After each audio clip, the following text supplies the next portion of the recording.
แต่ละมื้อแต่ละเว้นออกไปทำมาหากินต้อง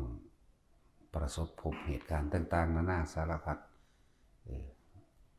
ทะเลาะกันแย่งชิงกันอยากเอาชนะกันหรือบ่ลงความเห็นกันหรืออยากให้ผู้อื่นอยู่ใต้อำนาจความเห็นความคิดของเจ้าของแต่ว่าแต่ละมื้อแต่ละเว้นพวกเขาออกไปทำงานหาอยู่หากินกลับมาบ้านก็นำอารมณ์ต่างๆกลับมาบ้านนำนี่คือชีวิตประจำวันของทุกๆคนเป็นแบบนั้นแหละเป็นมาตั้งเกิดเป็นมาตั้งแต่บ่รู้จักหยังบ่รู้จักตัวเองพุ่นล่ะบางครั้งก็มีเรื่องรุนแรงชกต่อยทำร้ายกันจนเกิดเป็นมีคดีความมีการต่อสู้เพื่อจะเอาชนะกันเก็บเข้ามาเป็นอารมณ์ต่างๆอารมณ์บ่พอใจส่วนมากพวกเฮาสิเก็บกันง่ายอารมณ์ที่บ่พอใจโกรธเกลียดอาฆาตแค้นหวังทำลายและทำลายได้บัดนี่ทั้งที่ก็ทำงานร่วมกันนั่นแหละที่แรกก็ดีอยู่ไปอยู่มากอยากเอาชนะกันอยากเอาความเห็นเป็นใหญ่อยากหลายๆอยากในความเอาเปรียบก็มีหรือเกิดการถ้าเอาเปรียบก็มีการเสียเปรียบกลับมาบ้านก็มาคิดนึกเรื่องนั้นเรื่องนี้ก็มาคุยกันสู่ครอบครัวฟังอีนั่นเป็นแนวนั้นบักนั่นเป็นแนวนั้นหัวหน้าเป็นแนวนั้นแต่ละมื้อแต่ละเว้นเห็นบ่พวกเฮาบ่รู้ตัวได้ว่าพวกเฮากำลังเก็บสิ่งต่างๆที่กระทบกระทั่งกันก็เกิดเป็นอารมณ์พวกเฮาบ่ฮู้ได้ว่าภพนั่นเที่ยวเกิดดับเกิดดับเกิดดับนั่นนะเกิดว่าคุยกับหมู่ที่พอใจพึงพอใจกันก็หัวเราะกระเซาะกระซิไปยิ้มๆหัวๆไปเนี่ยภพเกิดคือกันพอใจในเรื่องที่ได้มาพอใจในหมู่ที่เห็นตามตนเองพอใจในหลายๆแบบเนี่ยภพเกิดไปกระทบกระทั่งกับสิ่งที่บ่พอใจเก็บง่ายกว่าเก็บผลสิเก็บเขามาเป็นอารมณ์มาเป็นสัญญามาเป็นความรู้สึกพวกถิ่มยากความอาแขกขาดแค้นกัน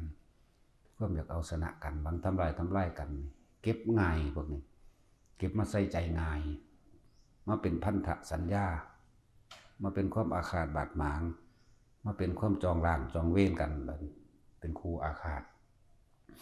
ตายล่ะบ่ฮู้บ่อารมณ์ทั้งสองบ่ว่าสิเป็นอารมณ์พอใจดีใจที่มันได้ดังที่ความเห็นเจ้าของเองพบเกิดเสียใจบ่พอใจบ่ถูกใจอาฆาตแค้นมันก็พบเกิดคือกันจังว่าพวกเฮาบ่ฮู้จักวิธีการเกิดของตัวเองวิธีการเกิดของตัวเองนั่นแหละความคิดอันใดที่ปะปนเข้าไปด้วยอารมณ์ความรู้สึกพอใจกับไม่พอใจพบได้เกิดขึ้นแล้วถ้าเกิดว่าเฮาตายในขณะนั้นอารมณ์ค้างสัญญาอารมณ์มันค้างในขณะนั้นอารมณ์โกรธไปนรกอารมณ์มีความอยากได้ใคร่ครวญอยู่ตลอดในความโลภเปรตอารมณ์หลงไหลในวัตถุสมบัติหรือหลงไหลในเขายกย่องตัวเองว่าตัวเองดีว่าตัวเองหลายๆอย่างที่เก็บมานั่นคืออารมณ์เดรัจฉานนี่แหละจึงบอกว่าส่วนมากเฮาบ่ได้รู้จักตัวเองเลยว่าแต่ละมื้อแต่ละเว้นที่เฮาออกไปทำมาหากินกระทบกระทั่งคุยกันกระทบกระทั่งทั้งคุยกันเรื่องนั้นเรื่องนี้กระทบกระทั่งทั้งเวลาทำงานเมื่อยล้าจังซั่นจังซี่บางทีก็บ่ไปผิดกับไผผิดกับเจ้าของเองโมโหเจ้าของเองเวลามันเมื่อยมันล้ามันแบกของมันหนักหรือมันเฮ็ดบ่แล้วโมโหให้เจ้าของก็มีแน่ทะเลาะกับตัวเองก็ยังทะเลาะแม่เมื่อยแม่มันแท้ไปแล้วคิดไปได้บัดน้อยใจในวาสนาว่ากับของเกิดมาบ่มีบ่ร่ำบ่รวยคือหมู่จังซั่นจังซี่นั่นแหละในขณะนั้นน่ะภพนี่เกิดดับก็สิไปตายค้างอยู่ในพันธสัญญาอารมณ์ตรงใดนั่นแหละเนี่ยที่เพิ่นว่าสัตว์มันเกิดมาเพิ่นเลยเอาคำว่าบ่รู้ขึ้นมาแทนว่าเป็นอวิชชาวิชาแปลว่ารู้แปลว่าความรู้ อวิชชาไปว่าบ่รู้บ่มีความรู้ตามความเป็นจริงพวกเขาก็เลยพากันเวียนว่ายแต่เกิดบ่มีไผเฮ็ดให้เด้ล่ะบ่มีผู้ใดโดนบันดาลสุขทุกข์ก็ตัวเองคิดเองเป็นเองถ้าเฮาฟังทำอยู่เรื่อยๆแล้วเฮาก็ใคร่ครวญตามประสบการณ์จริงในชีวิตจริงของแต่ละมื้อน้อมเข้ามาเบิ่งใส่ให้มันตรงกับสิ่งที่ตัวเองเป็นเด้อสิ่งที่เฮาบ่รู้ว่าพบเกิดคือแบบใดก็นี่แหละที่บอกพบเกิดเพราะว่าอารมณ์ความรู้สึกเฮาเป็นพันธสัญญาแห่งอารมณ์ทั้งหลายอันก็เกิดจากความคิดอยากได้ดังใจเอาความเห็นเป็นใหญ่มั่งเอาความอยากได้ดังใจพอใจเป็นใหญ่พบมันเกิดแบบนั้นพอใจก็เกิดบ่พอใจก็พบเกิดเฮาบ่ฮู้ว่าตายลงในขณะนั้นสิไปไสนี่ตายลงในขณะนั้นพอดีหัวใจวายของขาตัวเองหัวฟาดพื้นตายตกบันไดหัวฟาดพื้นตายพวกนี้อารมณ์ที่มันยังค้างคาอยู่มันไปตามอารมณ์นั่นเด้ตัวจิตนี่เคลื่อนที่ไปสู่นิรยคติภพมั่งเปรตมั่งเดรัจฉานมั่งได้พวกนี้ส่วนมากอารมณ์ดีๆหรือสิ่งที่เฮาเคยทำบุญทำทานไว้บ่ค่อยคิดถึงเพราะว่ามันนานๆจังทำทีหนึ่งจังคุยกันเรื่องทีหนึ่งแม้กระทั่งว่ามาวัดมา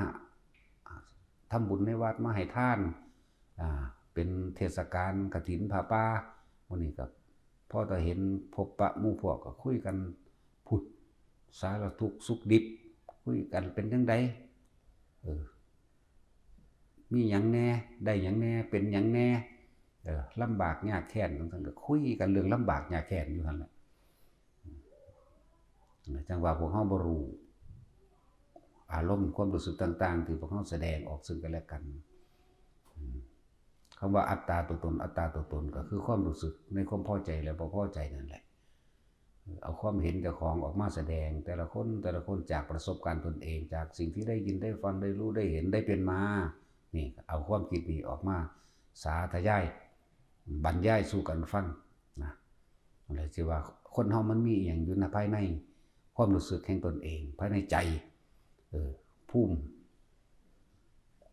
มิจิตภูมิธรรมหรือความรู้สึกนั่นแหละมันจะแสดงความรู้สึกต่างๆนานาสารพัดออกมาแม้กระทั่งว่ามาอยู่วัดจังซี่คุยกันซุบซิบเมามั่นเข้าไปนี่นะนั่นแหละจังว่านี่แหละคือวิธีการเกิดของพวกเฮาเองทั้งหลายที่พวกเฮาก็บ่รู้เวลาพวกเฮาพันธสัญญาจดจำจากสิ่งที่ได้ยินได้ฟังได้รู้ได้เห็นได้เป็นก็แสดงความคิดเห็นต่างๆออกมาจากตัวตนแท้ๆของเจ้าของเองคืออารมณ์ความรู้สึกนั่นเองจึงว่าทิฏฐุปาทานยกความเห็นของตัวเองเป็นต้นเป็นประธานเป็นใหญ่หรือศิรพุทธปาทานจากสิ่งที่ตัวเองได้ยินได้ฟังได้รู้ได้เห็นได้เป็นมาได้กระทบมาได้รู้สึกมาจดจำเป็นพันธสัญญาเอาไว้กามุปาทานตามสิ่งที่ตัวเองพอใจในรูปร่างลักษณะท่าทางของบุคคลมั่งของสัตว์มั่งของสิ่งของมั่งในอากาศมั่งพอใจในอากาศมั่งพอใจบ่พอใจในอากาศมั่งนั่นแหละในห่อนในหนาวในดินแข็งเกินไปดินดีนี่พอใจนั่นนี่บ่ดีอัตตวาทุปทานอารมณ์ความรู้สึกนั่นแหละชื่อว่าเป็นตัวตนที่แสดงออกมาทางปากเฮาเองเลยอัตตวาทุปทานแสดงความรู้สึกของเจ้าของที่มันมีอยู่นั่นแหละพันธสัญญาที่เจ้าของผูกไว้ยึดไว้เพราะเรื่องความยึดมั่นถือมั่นที่พวกเฮาบ่รู้มีแต่ว่ามาทำบุญก็เอาของมาทานใส่บาตรทานผ้าทานเงินหรือของอำนวยความสะดวกต่างๆอาหารยารักษาโรคขนมที่อยู่อาศัยและเครื่องอำนวยความสะดวกหลายแบบแต่ว่าบ่ค่อยคิดถึงมันสิ่งที่คิดถึงง่ายที่สุดคือความบ่พอใจอารมณ์โกรธเกลียวกราดซึ่งกันและกันเลยเกิดกลายเป็นผูกอาฆาตกันตลอดทั้งบ่ให้อภัยกันเกลียดโกรธเกลียดแค้นเขากระดูกดำบ่เผาผีก็ว่าไปนั่นแหละมันเก็บมันบันทึกเป็นสัญญาไว้แล้วเด้มันบันทึกเอาไว้แล้วฉะนั้นเพิ่นจึงมีคำว่าอภัยมั่งมีคำว่าอุเบกขามั่งเข้ามาใส่ เฮาอภัยถ้าเฮาเครียดแค้นเขาเฮาบ่อภัยให้เขาก็คือเฮาบ่อภัยให้ตัวเองเด้ยังแบกยังหลับอยู่เด่นการอภัยให้กับเขานั่นแหละคือการอภัยให้กับตัวเราเองเฮาก็สิเป็นอิสระจากพันธสัญญาในความปฏิฆะอาฆาตโกรธเกลียดแค้น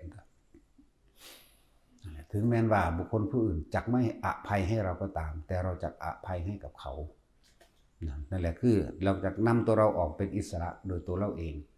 เฮาเองนี่เป็นอิสระเองเวลาใดก็ช่างเวลาที่เฮาโกรธเกลียดเครียดแค้นหวังทำร้ายทำลายให้ผู้อื่นชิบหายเวลานั้นเรากำลังทำร้ายตัวเองอย่างคาดไม่ถึงถ้าเกิดว่าเฮาตายในขณะนั้นเฮาบ่รู้ได้นั่นน่ะนั่นแหละพอคนบ่รู้น่ะตายในขณะนั้นตายในอารมณ์พันธสัญญานั้นนรกสัตว์ทั้งหลายที่พระพุทธเจ้าว่าตายแล้วส่วนมากไปอบายภูมิไปอบายภูมิเท่ากับขนโคเลยนะส่วนสัตว์ทั้งหลายที่ไปสวรรค์และเกิดเป็นมนุษย์อีกครั้งนี่เท่ากับเขาโคนึงเด้ขนงัวกับเขางัวเนี่ยมันหลายกว่ากันนั่นแหละเฮาสิเป็นเขางัวบ่หรือเฮาสิเป็นขนงัวก็เลือกเอาธรรมะนี่ไปวิจัยไปวิจัยไปแยกแยะไปน้อมเขามาใส่การกระทำของตัวของเองน้อมใส่การกระทำความคิดของเจ้าของประสบการณ์ของเจ้าของระวังอารมณ์บดีอารมณ์บาปกังวลเร่าร้อนเพราะไม่ได้ดั่งใจนี่กับอารมณ์ดีบุญสงบเย็นอันใดมันมากกว่ากันเอาไปเทียบเอาไปตวงเอาไปชั่งน้ำหนักในตัวเองแต่ละมือแต่ละเว้นเขาคิดเรื่องใดมากที่สุดนี่แหละวิธีการเกิดของพวกเขาเองก็คือความคิดนั่นเองความคิดมันย่อมอยากได้ดังใจทั้งนั้นอยากให้ผู้อื่นยอมรับอยากให้เป็นไปแบบนี้แล้วเพิ่นจึงมีวิธีการฝึกหัดดัดตนเองปฏิวัตินิสัยเจ้าของเองที่มันเคยเอาแต่ใจที่มันเคยเกี่ยวกาดที่มันเคยเห็นแก่โตที่มันเคยโลภที่มันเคยอิจฉาริษยานินทากาวตูใส่ลายต่างๆที่มันเคยอิจฉาริษยากาวตูใส่ลายล้วนแล้วตั้งแต่ความอยากได้ดังใจของเจ้าของอยากให้ผู้อื่นยอมรับหรืออยากรวยกว่าเขาอยากมีเหมือนเขาหรือกว่าเขาแบ่งสิเอาไปทบทวนตัวเองในการกระทำที่มีผ่านมาแล้วชั่งน้ำหนักเบื้องแล้วอันใดหนักกว่ากันบุญกับบาปมันคนละกระเป๋ากันอยู่แล้วมันอยู่คนละช่องบันทึกแต่เฮาบันทึกบุญนี่น้อยหน่อยบอกว่าอันเนี้ยบ่ดีนี่บันทึกหลายแล้วก็ย่านลืมอีกเด้คนพันธสัญญาตัวนั้นขึ้นมาตีดังว่ากวนน้ำให้คุณว่าล่ะน้ำตกตะกอนลงไปแล้วคิดไปแต่ละมือไปคิดถึง5 ปี10 ปีขึ้นหลังไปคิดถึงคนที่เฮ็ดให้เจ้าของเจ็บแค้นสู่เขาบ่ได้กวนขึ้นมาอีกอยากทำลายเขาให้เขาตายอยากเขาชิบหายเบิดโคตรเหงามันว่าไปพุ่นเด้ก็ธรรมดาเด้นั่นแหละตอนนั้นกำลังทำลายตัวเองบางที่เขาผู้นั้นลืมเฮาไปแล้วแต่ว่าเฮามันบ่ลืมเขาตินั่นแหละเพราะว่าความคิดเพิ่นจึงให้มีวิธีฝึกหัดสั่งสมสิ่งที่เป็นกุศลกุศลนี่ว่าสิ่งที่เป็นประโยชน์ต่อทั้งมนุษย์และสัตว์ทั้งหลายหรือเอิ้นว่ากุศลโดยตั้งจิตแรกเราคิดที่จะไม่ทำร้ายเบียดเบียนให้ผู้ใดผู้หนึ่งเสียชีวิตและทรัพย์สินทั้งมนุษย์และอมนุษย์ทั้งคนและสัตว์นี่แต่ถ้าบ่มีความคิดแล้วนี่เป็นกุศลแล้วเราจะช่วยเหลือแบ่งปันในสิ่งที่เรามีในสิ่งที่เราพอทำได้เฮาก็เฮ็ดไปนี่เอิ้นว่ากุศลสั่งสมตัวนี้ไปเรื่อยๆเลยตัวบ่แม่นว่าไปคิดคนนั่นแหละถ้าบุคคลใดที่ฟังแล้วธรรมนี่เป็นคำกลางๆธรรมนี่แปลว่าชีวิตจริงประสบการณ์จริงของสรรพสัตว์ทั้งหลายชีวิตจริงความจริงของแต่ละคนที่พวกเข้าผ่านพบประสบมานี่นะคิดดีกับคิดบ่ดีอันไหนมากกว่ากันนะเป็นเหตุเป็นปัจจัยสัตว์ทั้งหลายเวียนว่ายแต่เกิดทั้งนั้นบ่ว่าคิดดีหรือคิดเลวก็ตามส่วนมากก็คือยึดมั่นถือมั่น แล้วต้องฟังอยู่เรื่อยๆแล้วก็ใครควรพิจารณาในตนเองเรื่อยๆแล้วก็ฝึกหัดดัดตนปฏิบัติตนเองเรื่อยๆว่าเขาคิดเรื่องใดมากกว่ากันจิตนี่แปลว่าผู้สั่งสมกับบันทึกเป็นพันธสัญญาเอาไว้จิตกับผู้รู้กับจิตก็สั่งสมเป็นพันธสัญญาเอาไว้เบิดทุกอันนะที่นี่จิตอาศัยการกระทบกระทั่งจากตาจากหูจากจมูกลิ้นกายของเขาเองจึงเกิดอาการคิดนึกปรุงแต่งแสวงหาในความอยากได้อยากดีอยากมีอยากเป็นอยากได้ดังใจเจ้าของอยากมีเหมือนเขาอยากเป็นแบบนั้นแบบนี้เห็นเปล่าเห็นว่าอยากได้ดีมีเป็นก็อาศัยตัวคิดนี่แหละจากสิ่งที่ได้ยินได้ฟังได้ดูได้เห็นมาอยากเป็นแบบนั้นได้แบบนี้นั่นถ้าเฮาระงับดับความคิดได้นั่นแหละเพิ่นจึงมีวิธีให้พวกเขามาฝึกหัดเอาวิธีที่ง่ายและเอาวิธีที่เดียวนั่นแหละเฮ็ดได้ตลอดกาลเวลาเฮาโกรธเกลียดคนอื่นเฮายังคิดถึงได้เลยบ่มีพิธีรีตองบ่ได้สามารถท่านโกรธเกลียดบ่ได้สามารถท่านบ่ได้ใส่สุดขาวสุดแดงสุดเหลืองบ่เกี่ยวกันเลยยังเฮ็ดได้แต่ว่านี่ก็เหมือนกันเป็นผู้มีสตินึกถึงลมหายใจเข้าออกเฮ็ดได้ตลอดการทุกเมื่อเหมือนกันทำงานอยู่ก็เฮ็ดได้นั่งไม่ก็เฮ็ดได้กินข้าวอยู่ก็เฮ็ดได้เฮ็ดได้ทั้งนั้นถ้าคนฝึกล่ะนั่นแหละเรียกว่าให้ทุกคนเอาไปทบทวนตนเองเอามาคิดเบิ่งเฮ็ดจังได๋มื้อนึงให้ลองให้มันหยุดคิดได้ทีละนาทีนึง2 นาทีไปเลย3 นาทีไปเลยแต่ละมื้อสะสมเข้าสะสมความบ่คิดจักว่าครับก็โดยลมหายใจนี่แหละความบ่คิดก็ดีอยู่กับลมเข้าอยู่กับลมออกอาศัยเกาะกายเจ้าของเองไว้คือลมหายใจนั่นแหละถ้าว่าเรื่องว่าเกาะกายก็มันเกินเป็นส่วนใหญ่บ่คำว่ากายมือก็แม่นตีนก็แม่นหัวก็แม่นเพิ่นเลยเอาว่าย่นย่อจดจ่อเข้ามาลมหายใจนั่นแหละคือกายในกายอันหนึ่งนี่เกาะลมหายใจเวทนา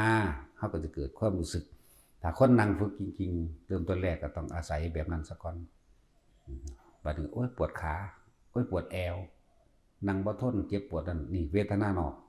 เวทนาในเวทนาอีกเวทนาในคือพอใจกับบ่พอใจนั่นแหละบัดเฮ็ดจังได๋น้อบัดนี้พอใจกับบ่พอใจเฮ็ดจังได๋มันสิเป็นอุเบกขาเวทนาได้เพิ่นเลยกายก็คือลมหายใจน่ะคือกายในกายเวทนาในเวทนาอันจักเป็นอุเบกขาเวทนาอาศัยลมเป็นที่ตั้งไว้ซะก่อนจังเข้ามาจับอาการปิติตัวนี้สิเป็นความอิ่มเอิบบ่เจ็บบ่ปวดก็ฝึกไปจิตได้จิตคือหยังสติกำกับจิตหรือเห็นความคิดเจ้าของว่าจิตนี่จิตอย่างหนึ่งก็ดีกายเวทนาจิตเวทนากายลองให้มันเป็นหนึ่งเดียวเป็นเอกคตารมณ์หมายถึงอารมณ์อันเป็นอุเบกขาที่เป็นหนึ่งความคิดของเฮามันก็บ่ไปหาบุคคลสัตว์สิ่งของมันก็บ่ปรุงบ่แต่งบ่นึกบ่คิดอย่างนั้นอยากนี่เป็นนั่นเป็นนี่ไปเรียกว่าหยุดคิดลองเบิ่งมื้อละเล็กมื้อละน้อยมื้อนึง24 ชั่วโมงมีจักนาทีมีจักวินาทีเอาให้มันหยุดได้จัก2 วินาทีนี่นะมื้อนี้ได้2 วินาทีเว้ยมื้ออื่นเอาอีกเป็น3 วินาทีเบิ่งมันเทียบกันได้บ่ได้เด้นั่นนั่นแหละถึงว่าให้ฝึกไปซะก่อนเฮ็ดไปก็ไปมาก็เริ่มเป็นนาทีมื้อนึงได้นาทีเดือนนึงได้2 นาทีปีนึงได้5 นาทีจังว่ามันก็ค่อยสะสมไปเรื่อยตัวแต่คนตั้งใจเอาเต็มที่คือภิกษุนักบวชจังซี่บ่ให้เฮ็ดหยังเด้ให้ดูลมหายใจนี่เด้แล้วทรงฌานเจริญฌานด้วยอานาปานสติแล้วมันเห็นภาวะปรากฏการณ์ต่างๆอันก็เกิดจากความคิดแล่นไปพุ่นแล่นไปพี่ดอกจังว่าทุกคนมาฝึกเอาเด้อนะพอลมหายใจหรืออานาปานสติอันนี้สติปัฏฐาน4อันนี้เฮ็ดอยู่ไสก็ได้บ่มีพิธีรีตองเวลามันคิดเร็วๆสัวๆมันก็ยังบ่มีวิธีคิดจะตีผู้นั้นจะฆ่าผู้นี้จากหลักของเขาอยากได้นั่นได้นี่มันก็ยังบ่มีพิธีแปลว่าล่ะธรรมะก็บ่มีวิธีคือกันตัวนะมันทันกันขึ้นอยู่กับสำนึกของเฮาเองปลุกสติขึ้นมาปลุกจิตใต้สำนึกขึ้นมาคนเฮาสุขก็เพราะว่าความคิดทุกข์ก็เพราะว่าความคิด แต่ว่าในความคิดที่สุขและทุกข์ทั้งหลายเหล่านี้เป็นพันธสัญญาอารมณ์แห่งความยึดมั่นถือมั่นเฮ็ดจังได๋เฮาสิปล่อยความยึดมั่นถือมั่นได้นั่นแหละฝึกตนเองบ่มีผู้ใดละให้ไผได้บ่มีผู้ใดฝึกให้ไผได้ตนเองนั้นต้องฝึกเองรู้เองเห็นเองจึงจะเป็นไปนั่นล่ะพอ